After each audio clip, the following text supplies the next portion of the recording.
Hey there, do you dream of escaping into a book? Maybe your escape includes a cozy cabin in the mountains or a magical town along the coast. Either way, you're in the right place. Welcome to Literary Escapes with me, Becky. This year on the podcast, we're exploring the United States. So every week I'm going to bring you a new book set in a different state. So let's see where we're going today. So how are you today?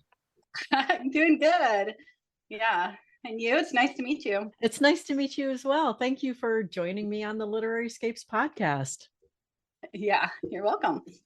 Thanks for having me. Yeah, well, and thank you for participating in the Read Across the U.S. book club and representing the awesome state of Alaska. You're welcome. It's going to be fun. I'm looking forward to it. Yeah, and so in representing Alaska, you live there, right? Yes. Yep. I live in a teeny tiny town called Tok, T-O-K. It's in the interior. It's pretty much in the middle of nowhere. We are on the road system, so that's a blessing. Awesome. Yeah.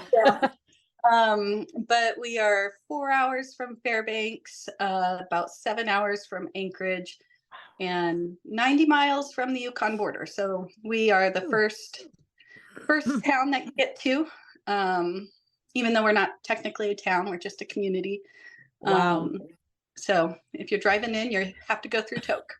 That is amazing. And so does Tok have like a downtown or a town? Well, or we have a we do have a grocery store because we are the first town that you actually, stop in as you're driving in. We have a lot of services for tourists. Okay. So like gas stations, we have a couple of them. We just got a hardware store. Well, I guess we've had a hardware store, but it shut down. Now I think it might still be open, but it's going to be struggling if it did, because we got another one and that was kind of good. But we only have 1,500 people here on a good summer time, and that number decreases during the winter. Okay, I was wondering about that. Okay. Yeah, we have 2 restaurants now, and are they open only during the summer, or? No, those 2 are open year round. We do have another 2 that pop up during the summer. So it's not much, but that's enough. real. And so in a lot of the books that you read, it seems like people in the interior, a common way of getting around is by plane. Yes. Is that that for real? No, that is totally for real. There is several places that are out, not on the road system, where the only way in and out is on plane. Okay. So we have a air service here in Tok, and during I guess their busy months would be hunting, when they're taking hunters into the bush. Okay. And then they do, they are the air mail plane for some of the communities. So they'll fly in once a week or twice a week. And then a lot of times that's the only time that those people in those communities come out, or can come out, unless they have an emergency. And so sometimes they'll hitch a ride on the mail plane and come out. Because most of the roads, if there are roads, like we lived in a little town that's about an hour and a half northeast of us. It's not a town, it's just a little spot in the road, called Chicken, and it has, I don't know, I think 5 people that live there all year round. Holy moly. Yeah, but that's the highway, small. The highway going up there, once I think it's end of October, they stop maintaining the road. So it snows in, and if it's a high snow year, you're not getting out. And then there's a community that's even further in. It's I think probably like 5 hours from us on a good day. And yeah, they have to wait until gosh, I guess they start plowing, I think mid-April to May, they start working their way Working their way from on both it. ends coming in. So, and then Okay. by Wow. May, the road is usually open. That So, is so crazy. I'm in Florida, so it's like as yeah, as different as I can even imagine. well, yeah, totally. And especially like Toke is a different type of community because we are recorded as the coldest inhabited place in the North America. Um, our coldest that was recorded as negative 88 degrees. I And cannot even so imagine that. Oh my gosh. I have not seen that. I've seen negative 60s in the negative 60s, but I haven't seen Ooh, negative 88. And man, that is some serious cold. it is very serious. Yeah. It's kind of crazy when you think about it, because if it outside it's negative 60s, inside, like our house is right now 70 above. So that's a huge difference That's a between huge difference. outside and inside. And even during the like difference in summer and winter. So we can get down to usually every year we get in the negative 50s every year. Wow. Even if it's just for a couple of days. Uh, Wow. Sometimes we'll get colder, obviously, but in the summer we can get as high as like mid 90s. So we're going That's from crazy. That's like negative serious 50. extremes. It is. So it's kind of, Wow. hard. It's different. Yeah. And so, gosh, I have so many questions, but That's the way I love talking about well, Alaska. so are your houses like really well insulated? Uh, some are. That's a tricky part. Like my house is amazing because my husband is amazing. We have built our house in a very specific way that creates a good insulated house. So we have one section that is log that isn't as good because it breathes and it ends up creating a lot of condensation, which is an issue because then you have mold. Yeah. And but the newer part of the house, he has built what's called like a remote wall. So we have the inside wall, and then instead of everything like your 2x4s lining up, and then the outside wall going to that, and then your insulation being in between your 2x4s, he has created a like 18-inch between the inside wall and the outside wall, and those 2x4s are staggered, and so there's not any places in the house where the 2x4s create like a joint that has no Oh, insulation. So we have wow. insulation from the bottom all the way up because he made it so that it's pretty much a whole 18-inch, That's insulated amazing. packed. Yeah, he really, really worked hard on designing it in a way that would create a house that would stay warm in the winter with minimal, heating. Yeah, I mean, you still have to run the boiler every day, but sure. sometimes twice a day when it gets super cold. But we don't lose heat. Nice. And And it so probably helps in the summertime too, I would it imagine. does. Yep. Yeah. Our house stays nice and cool in the summer, where a lot of other people struggle with that Yeah. because we do have such extremes. We don't have enough hot days to have air conditioners or Right. anything like Right. that. But sometimes we have enough hot days where you really wish that you had an air conditioner, so we can Right. get waves and be in the 90s for, 80s and 90s for, a month. And for us Alaskans, we're like That's pretty dying. hot. Yeah. So have you lived in Alaska your whole life? No, we moved here. So we came up for a summer when my oldest, he's turning 18, when he was 1. We came up for a summer, and then we came back up when my second turned 1. Actually, he turned 1 that fall. And so we've been up here 13 years now. That is amazing. And where did you go from? We kind of bounced around a little bit. We were originally from, for the most, I mean, I grew up moving a lot, but my husband and I met in Colorado.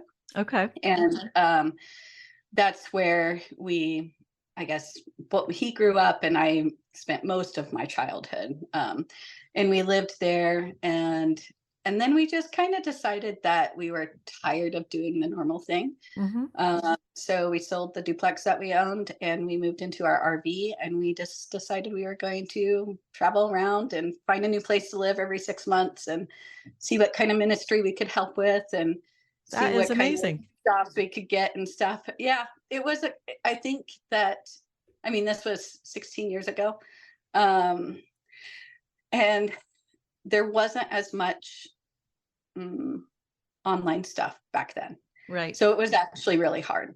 I can imagine. Yeah. We had a big reality check about a year in, and just realized that it wasn't going to work for us. It doesn't I pay. think now it would be different because there's so many opportunities to. Well, to I make mean, money the fact online. that you write books, you can do Yes. that from anywhere. So I could do that from anywhere. Yeah. But we loved that time. And our first stop was up in Alaska. We ended up doing, I mean, we're kind of a little bit of crazy. So it's good that it probably helps. Yeah. And it's good that, I mean, it makes sense that we ended up in Alaska because you kind of have to be a little crazy to live here, especially. I would think so. Yeah.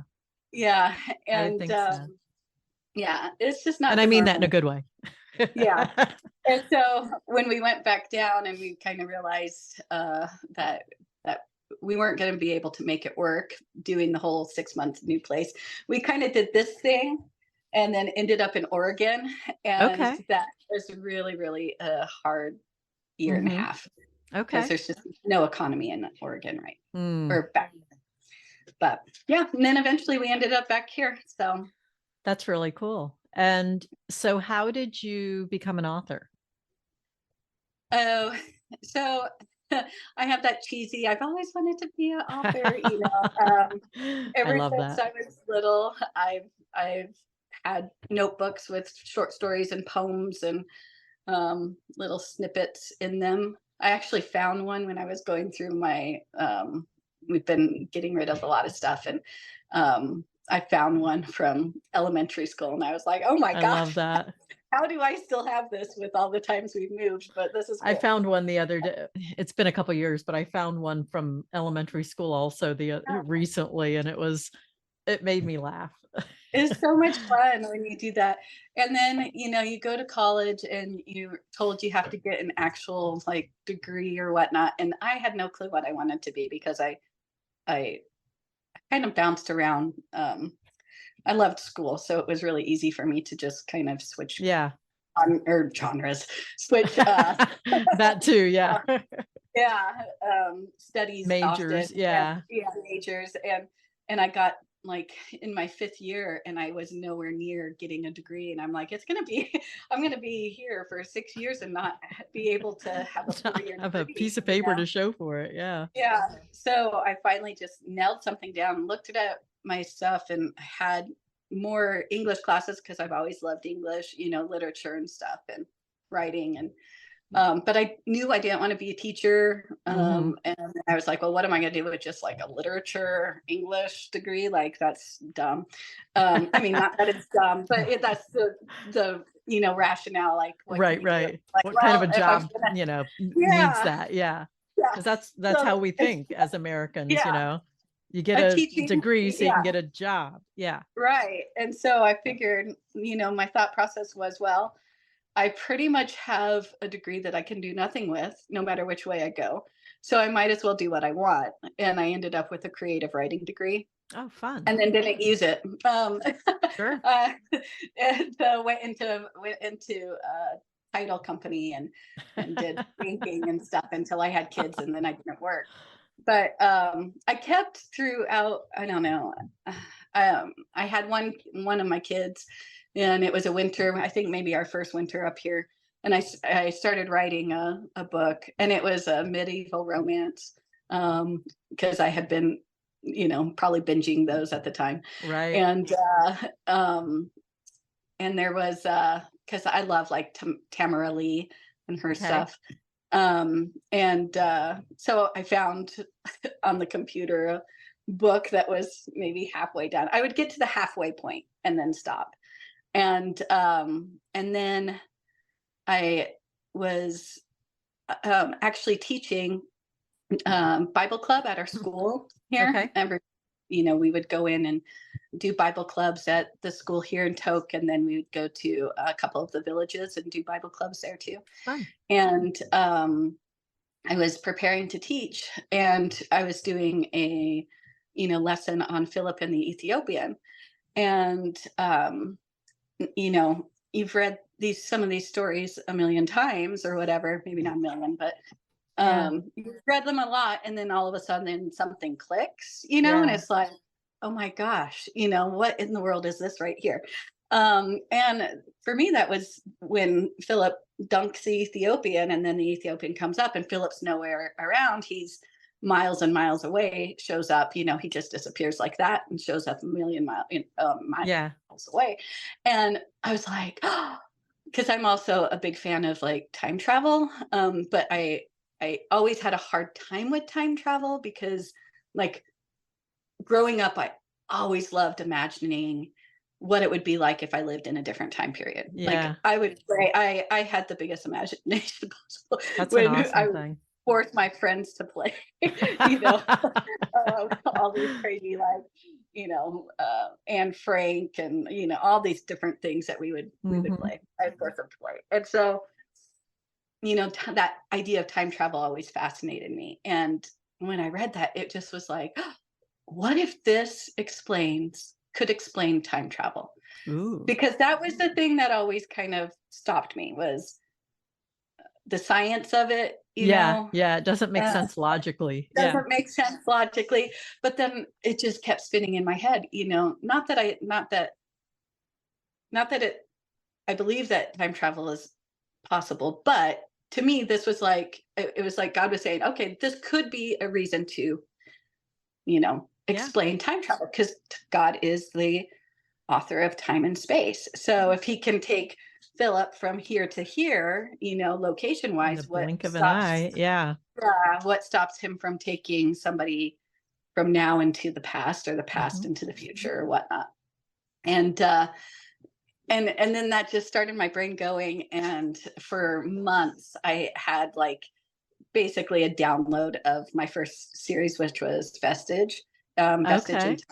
Yeah. And I lived with these characters for years. They just kept going in my head. And finally I was like, okay, I'm going to write the first book. And I started writing it. I put a thing up on my wall, up on my cabinet, that had like, cause I was serious. I'm going to do this thing, I've always wanted to write. I'm going to do this. So I put a little word count chart and kept track of where I was. I had a little be brave on there. Like I did the whole thing. And I got to that halfway mark, and it kind of started getting hard, because the middle is always the hardest of the book. It is. And then I got really sick, and I couldn't even hardly get out of bed. And it was like that just stayed up for months without moving. And then eventually I took it down. And then I ended up getting diagnosed with Hashimoto's, and I was able to get better. And it was kind of crazy, because I went to a homeschool conference, because I homeschool my kids. And there was a math workshop, which I'm not a big math person. Math and me do not get along. But I go to this workshop, and there's a room full of homeschool moms and this math guy. And he says, okay, I want all of you guys to think of a goal, and it can't, or a dream, and it can't relate to your kids. It can't relate to homeschool, can't relate to your family. It has to be completely yours. And all of us homeschool moms were like, oh, what does that mean? Even look like? Like it's non-existent. Yeah, exactly. But it kept like spinning in my head for a couple of weeks. And the thing that just kept bugging me is that I really wanted to write, and that I had that up on my counter for my kids so to see, or long. my cabinet for my kids Yeah. to see. And I keep, I always tell my kids that, that you could be whatever you want to be. But I always add that you could be whatever you want to be, but it's going to take a lot of hard work, and Mhm. it's going to take a lot of learning. And there's going to be a lot of struggles to Mhm. get your dreams. It's not just something that is easy. And yet here I was taking down my dream poster, taking down that counter, and that just kind of like lit a fire under my tush. And I decided I'm finishing that, and I'm not just going to fit, because I'm, again, crazy. When I do something, I'm going to do it full out. Like, if I do something, I want to, especially with something as big as this, that's been my dream forever, I'm going to do it full out. And so I just started like researching different options for publishing. And my husband and I are entrepreneurs at heart. Anyways, we own several businesses. And I was like, well, I don't like Helpful. people telling me what to do. So that's We another won't be going Alaskan. traditional. Thank you very No, much. yeah, that's another Alaskan trait. I've clearly adopted as my own. And yeah, so I went indie, and then that was in my first book, published in 2019, and Wow. I just published my 23rd, I think. That's amazing. So That yeah. is, wow, congratulations on that. And so did you stay in the time travel My first genre series, or? no, well, so I, once again, crazy. I'm kind of a hot mess, I like to say, but I'm like a controlled chaos, I guess. I really love books. Like my favorite movies and my favorite books all incorporate romantic suspense and comedy and action adventure type stuff. Like some of my favorite movies of all time are Romancing the Stone and Yeah. Night and Day with Tom Cruise and Cameron Diaz, Fool's Gold. Like I love those They have the action movies, adventure. Yeah, exactly. and Yeah. that are also like full of humor. And so that's how I've written. And I just decided that, well, okay, so I wrote my time travel. And then my brother was like, because the hero of the second book in that series, he is a special force operative, and he tumbles back in time. And he was in the middle of the wilderness alone because he had just come out of a mission that had gone really bad. And so my brother, when he read the book, he was like, and then I sent him another book, and he goes, "Oh, is this the mission that went wrong? I'm so excited about that." And I'm like, no, it's not, but that gives me some ideas. Yeah. And so then I wrote The Mission That Went Wrong, and then that led into his team of special service guys, and Okay. and then that kind of went into my Striker series, and then from there we went to Alaska with my Alaskan Rebels, and they're all interconnected. But like I have some that are, the time travel historical, the straight up romantic suspense, and then I also have some romantic that are more heavy, like front heavy on the romantic comedy, but they still are really just action adventure. Right. So I'm kind of a little everywhere. That's awesome. But Yeah. I say the main thing, they all feel the same. They all read the same because they are all just because they're all from you. Yep. Yeah. So that's fun. Okay. Yeah. That's fun. And so the book that you chose for us is part of the Alaskan Rebels series. Yes. And so why don't you tell us about that series? Okay. Well, this series is living in Alaska. I actually have a hard time reading books set in Alaska because a lot of times they aren't quite right. I'm sure. it's a little too much of the lower 48 in Alaska. And there are some of that, if you're in Anchorage or if you're some of the bigger places, you get Right. that feel. And so I really wanted to write Alaska Like from you're an Alaska. Alaska perspective. Yeah. And I love the last book in my Striker series is Lena Rebel. She's one of the rebels. And I just, up here we have a lot of big families. Probably because it's cold in the winter. A lot of spring babies. Yeah, a lot of big families. Yes, a lot of June babies. And it's just, I wanted to show that. And so the Alaskan Rebels are a family from my area. They have now gone to different parts of Alaska, but they are originally from my area, and a lot of the couple of the books are set here around Tok. And I just just living up here a lot of times is an adventure. We don't even have to have like bad guys chasing us in order to have an adventure. And No so doubt. I wanted to show that too. I mean, there are I like to mix things between having completely just like an external force of a bad person or a bad enemy against them, and then also I like to show like a flip of that it's not always an enemy, but sometimes nature can be just as harrowing enemy. Especially up in your area. I would imagine that nature can be just as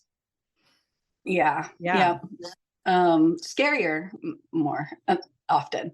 And so I wanted to show that as well. And so it kind of nice. I kind of play on that in the series. Okay. And especially in A Rebel's Promise, that is part of the tour, I guess. Yes.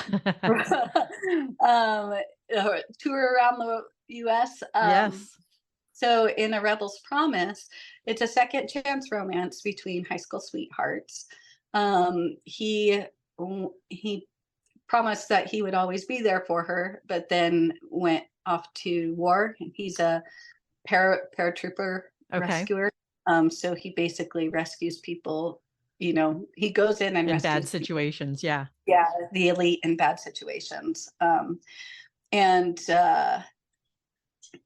But when he went into the service, they decided that it's one of the most rigorous programs to get into, and that had always been his dream, and so they decided to part ways. But they are thrown together again when they are both. He is the alternative for expedition to the North Pole. And when he's called in, he doesn't realize this, and there you go, forced proximity. But gotta love it. Yeah. So I wanted. There's been lots of expeditions to the North Pole, but usually they try and go from the closest point, which is either in, Canada is a lot of the places that they go from and stuff. But I wanted to show, totally fictional, but I wanted to see what would happen if we went from like the furthest north point in Alaska, which is Barrow, and go to the North Pole that way. So it's dog sled, really, extreme like weather circumstances, polar bears, all kinds of crazy adventure stuff that you have to go through, and just the danger of that. They're with a team, with very few checkpoints, and they totally have to rely on each other. So right. Wow. Yeah. So in your area, what kind of wildlife do you see on a regular basis? So we have fox often. Actually, I was just commenting that our fox population is really high. I've seen a lot of foxes. We have grizzly bears and black bears. We set up a bear bait station, like, I don't know, a mile from our house. We ride on 4-wheelers out there and set up bear bait. We have moose and caribou. My oldest, he does trapping, and he'll trap for lynx and fox and wolf. We get wolves quite a bit. Actually, our moose hunting area that we go to every year has really been overrun by wolves, and you can hear them at night howling. My oldest son, actually, he this is kind of see, this is where I get a lot of my inspiration. I don't have to really don't have to go too far, huh? Yeah, and it's, I don't know if I like this idea. So last fall, I guess it was, my son wanted to go look and see if he could find some wolves. And so he was driving, and a couple wolves crossed the highway that he was on. So he pulled off and was just going to walk around and see if he could find them. He had his rifle, and he's walking around, and he hears one howl, so he howls back at it, and then he's walking in the woods. The woods here are a little bit different than a lot of places, because we get these really, everything doesn't grow very well because it's so cold, right? So yeah. we get all these like clumps of, I call them, they're black spruce. When they're in good soil, they grow really big, like regular spruce, really tall. But when they grow in the soil around here, it's like, I call them old men, because they're like all shriveled with big beards, like a grizzly old man. He was walking through that, and then he hears something behind him and turns around, and there's 2 wolves right behind him. Oh no. And he pulls up his gun and, shoots, and they run off, and he doesn't see him again. But, so that's like, yeah. My husband went out hunting once, and he had a big moose story, or a wolf story too. That was scary. So it's like, I don't have too far to go for yeah. So. I hear you. My husband runs out at a nature preserve down the road from our house, and sees Florida panthers and alligators very regularly. He's seen a couple bears and otters, of course, because throw in a little bit of fun. But yeah, it's you don't have to go too far for the wild, crazy stuff sometimes. Yeah. And it makes, it's really, I don't know, it's interesting, I guess. Yeah. Well, I mean, if you're going to choose to live in Alaska, that's part of the deal. Yeah. Same with like living in Florida. All the crap that we get is part of the deal. So yeah, you're going to have hurricanes and crocodiles. And exactly. We have alligators and snakes and crazy people, and so yeah. So yeah. Everywhere that you go, you have things that you have to deal with. So, I think anywhere that you live could be a romantic suspense situation. But yeah, we enjoy it up here. I love that. Well, thank you for sharing Alaska with us. You're welcome. Find it absolutely fascinating, and cannot wait to read your book. So thank you for sharing all of that with us. Romantic suspense and adventure, all of that is definitely some of my favorite books to read. So, and when someone has such a great setting and such a great imagination, it just makes for a fabulous story. So I'm looking forward to that. Oh, thank you. Yeah, I have fun with them. So awesome. I mean, and that's just what you have to do, right? Is have fun as writers. That's exactly right. That's exactly right. We have the best job in the world. So it is a definite, unique, fun job. So that's awesome. Well, thank you, Sara, for joining me today. I greatly appreciate it. And thanks, Becky, for having me on the podcast and on the United States tour of books. Thanks for joining me today. If you'd like to be part of the Read Across the U.S. Book Club, I'd love to have you join us. There is a link in the show notes. So just head down there and click, and we will welcome you in. So see you in the book club, I hope. Have a great day, and we'll see you next week with a new episode.